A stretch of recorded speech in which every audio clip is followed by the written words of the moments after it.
নমস্কার, শুরু করছি আজকের সংবাদ।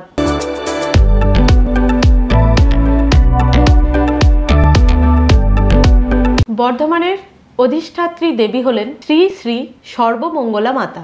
মায়ের মন্দিরে প্রতি বছরই বিভিন্ন উৎসব অনুষ্ঠানের আয়োজন করা হয়, যার মধ্যে অন্যতম হলো নবান্ন। এবারও আগামী 22শে অগ্রহায়ণ ইংরাজি 8ই ডিসেম্বর শ্রী শ্রী সর্বমঙ্গলা মাতার মন্দিরে নবান্ন এর আয়োজন করা হয়েছে। এ প্রসঙ্গে শ্রী শ্রী সর্বমঙ্গলা ট্রাস্ট বোর্ড সূত্রে জানা গেছে, এই দিন অধিক সংখ্যক ভক্তদের প্রসাদ বিতরণের সুবিধার্থে ভোগের কুপন মাফিক এক ব্যক্তিকে একসঙ্গে 2টির অধিক কুপন প্রদান করা হবে না। অগ্রাধিকারের ভিত্তিতে 1200 কুপনের আয়োজন করা হয়েছে। ইংরাজি 7ই ডিসেম্বর সকাল 10:30 থেকে নবান্নর কুপন বিতরণ করা হবে। নির্দিষ্ট দিনে প্রসাদ বিতরণের সময় হলো বেলা 1টা।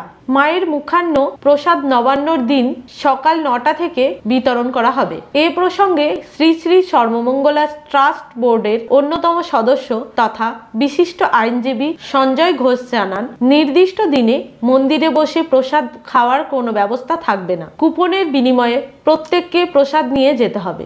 শ্রী শ্রী সর্বমঙ্গলা ট্রাস্ট বোর্ডের সিদ্ধান্ত মতোই এই ব্যবস্থার আয়োজন করা হয়েছে।